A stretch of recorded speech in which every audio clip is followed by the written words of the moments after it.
This is a Film Stories original podcast. Judy was boring. Hello. Then Judy discovered ChumbaCasino.com. It's my little escape. Now Judy's the life of the party. Oh, baby, mama's bringing home the bacon. Whoa, take it easy, Judy. The Chumba life is for everybody. So go to ChumbaCasino.com and play over 100 casino-style games. Join today and play for free for your chance to redeem some serious prizes.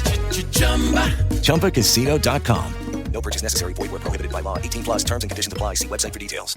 We made this.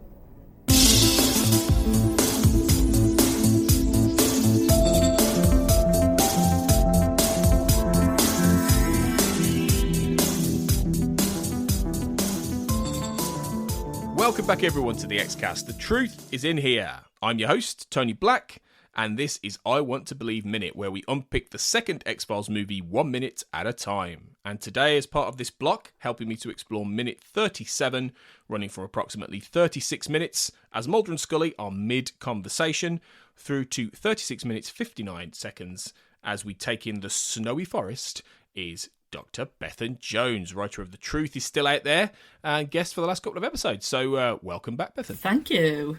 And this one, I think, is one of the more interesting minutes, I think, in the little block we're doing, because this is a bit more of that Mulder and Scully, it's predominantly that Mulder and Scully conversation, really, where, as we talked about in the previous minute, Scully is concerned about Mulder getting sucked into Father Joe's orbit a little bit and what he believes. And I think the biggest thing that's interesting here is how Scully brings up Samantha. Yes.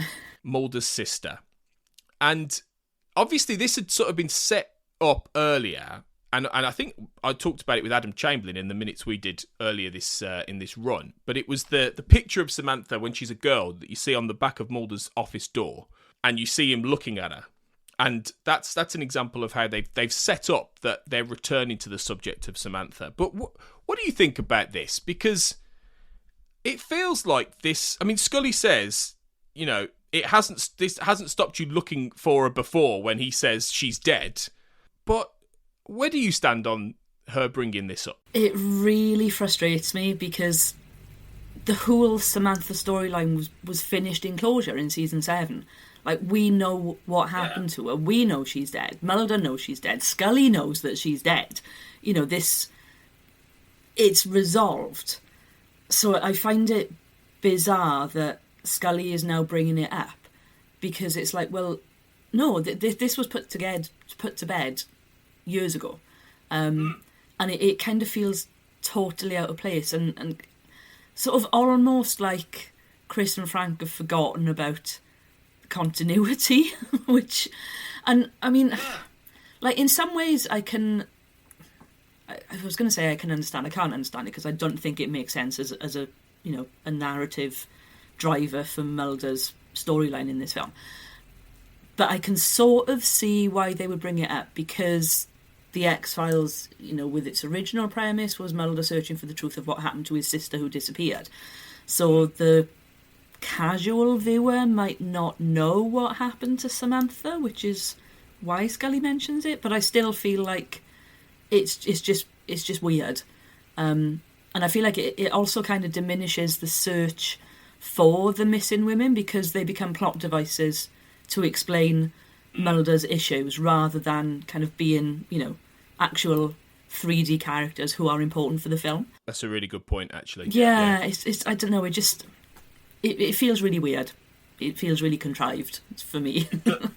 No, I agree. I agree, really, because I mean, anyone who's if you're watching the film, and you know, I always think this, when you have a film or a spin-off or a continuation of something long running, most people going to watch it are going to be fans of the show, and probably quite dyed-in-the-wool fans in the show if they're willing to go and watch a movie for a TV show that's been on for 15 years, you know. Or I tend to think it's predominantly going to be those people, and to be honest, the box office receipts for I Want to Believe probably bear that out, really, realistically.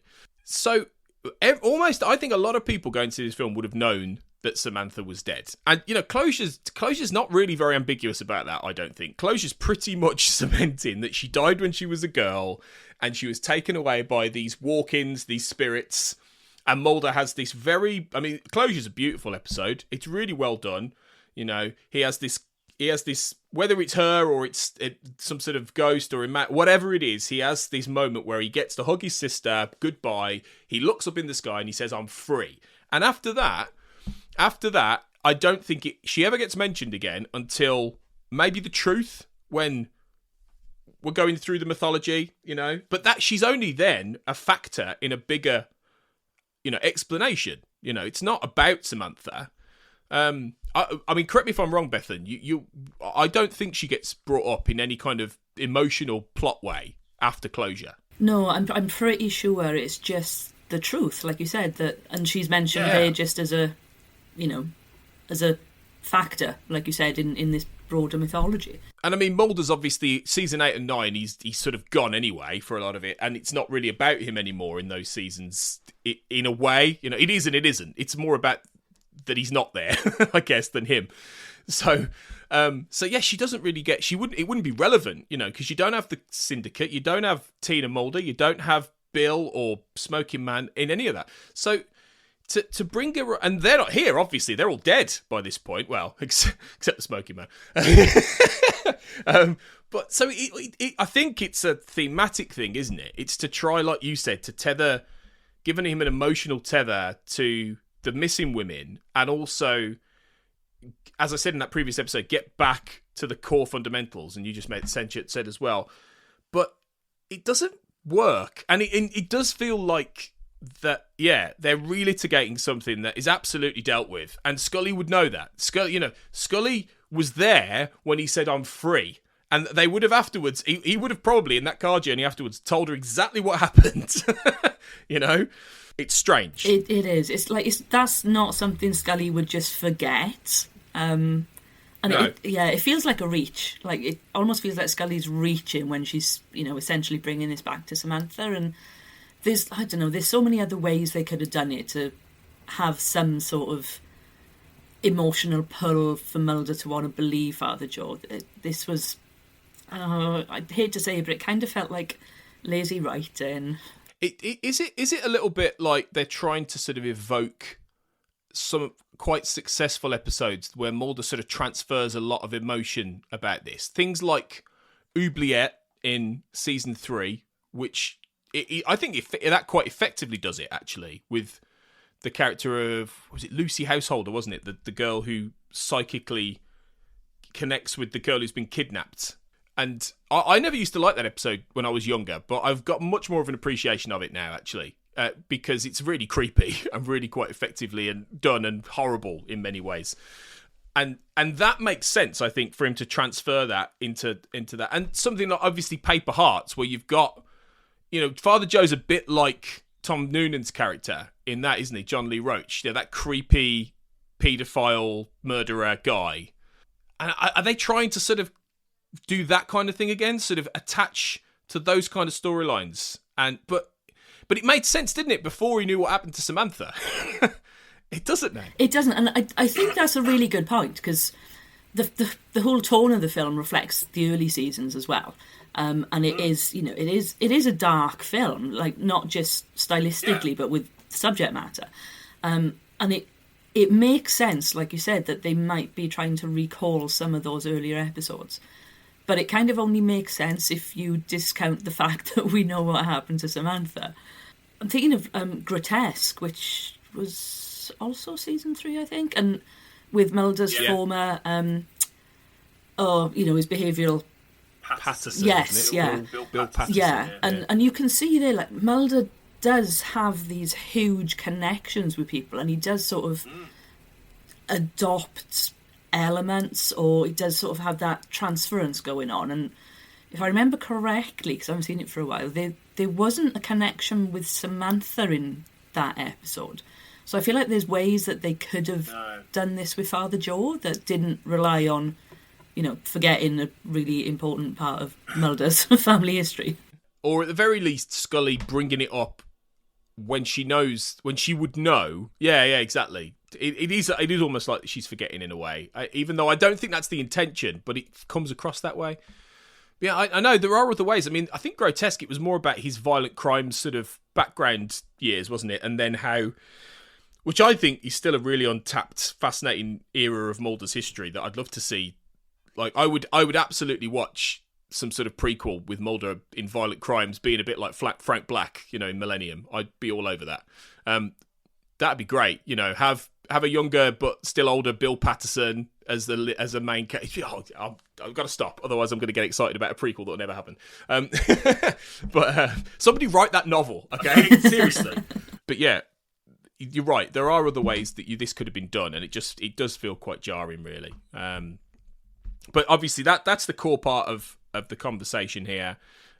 Before you've got the FBI stuff still going on in the background, and then and Mulder looks out at them, and Scully turns, and that, I don't know if you thought this, but that was immediately took me back to the trailer, because I think that was the first shot, I think, in the trailer where you see them both together, and I think they might have slow motioned her turning round, and then you get a Mulder over the top or something like that. And then I'm sure it then cuts to like action, where that trailer really did a good job of trying to convince us this was like an action movie with a lot of running.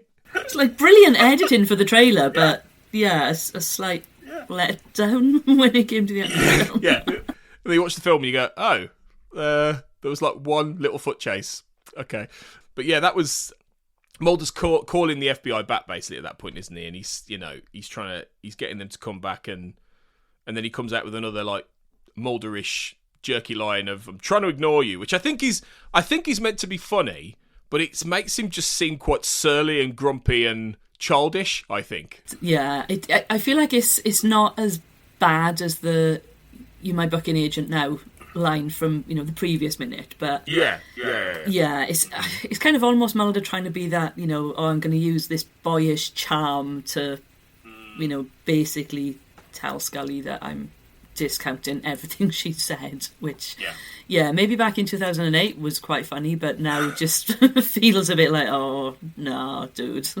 Yeah, it does, doesn't it? Actually, he just seems petulant, and childish, and like he's not listening to good advice as much as Scully's like bringing up his sister, like we said, he's unnecessary. Yeah, it does feel like and I suppose there's an argument to say maybe her bringing that up might have made him more grumpy, because you feel like he would have gone, well, why are you in a normal conversation he'd have gone, why are you bringing this up? Like, I'm okay with this, it's sorted, you don't need to be bringing this up, Scully. Yeah, because he does say, like, when he says she's dead, he almost seems a bit like, well, she's dead. Like, why are you bringing this up? But yeah, that's true. He does it. He does, to be fair. But obviously, the FBI then start to make their way back, don't they? Yeah. So you've got that happening as the minute starts to come to a close, and you get the this is where you get the shot of the trees in the distance here, and they're backlit as you see the FBI walking towards them. Carter said that there was an incredible amount of lights in those trees to light them up in the way they did. But it looks great, I think. It does. And I think you've got Mark Snow's score sort of coming through at that point as well, which is... Yeah, like his music for the series was phenomenal, and you get that in this film as well. Yeah, do you like the score overall for this movie? I do, yeah. There's a couple of points where it doesn't fit, and there's one point in particular where there's the use of the 6-note theme when Mulder Scully is standing in front of the portrait of George W. Bush, and that feels so completely out of place. I really Weird. Dislike that. But yeah, the rest of the score I think works really, really nicely with the film. Well, it's a different score to I want to fight. I don't know, again, I've confused the films. It's a different score to Fight the Future in many ways. Naturally, because Fight the Future is a proper action adventure, conspiracy romp, and this is very different. So this is moodier, isn't it, and darker, and at times weirder, in places. So no, I agree. I think it's a good score. I think it's a little bit unheralded actually amongst his work that he does, because obviously he did some great stuff for the TV series. But this, he does a good job here, I think. But yeah, that 6-note thing can get in the bin. That was a terrible gag. Yes, wasn't it? That just didn't work. Oh, it was such a bad decision. Like it's very rare that they'll break the fourth wall in that way, and it just, I'm not a George W. Bush fan by any means, but that was unnecessary, I think. I mean, it didn't work then, and it works even less now. Like, so a lot of people watching it with a lot of years distance would go, "What's that? What does that mean?" You know, and even when you had a bit more of an idea maybe of what it meant back then, it still didn't work. You know, so people in like 30, 40 years time are going to go, "What was that about? That is weird." But yeah, I agree. Great music, really, and an evocative scene as we get towards, you know, the forest. This was fake snow, by the way, that they were in now at this point, so they're not in the sludge anymore. Most of it was fake, and the minute sort of finishes as we have a shot of the forest. So it's there's not a vast amount to talk about there, but interesting minute though, I think, Bethan, with quite a bit to dig into. So shall we move on and do the next one, and as we head towards the end of this block? Yeah, let's go for it.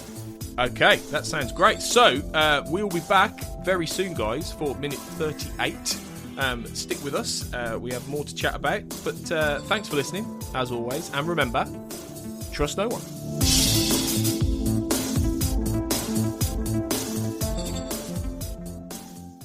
Hey guys, it is Ryan. I'm not sure if you know this about me, but I'm a bit of a fun fanatic when I can. I like to work, but I like fun too. It's a thing. And now the truth is out there. I can tell you about my favorite place to have fun. Chumba Casino. They have hundreds of social casino style games to choose from with new games released each week. You can play for free anytime, anywhere. And each day brings a new chance to collect daily bonuses. So join me in the fun. Sign up now at ChumbaCasino.com. No purchase necessary. VGW Group. Void where prohibited by law. See terms and conditions. 18+.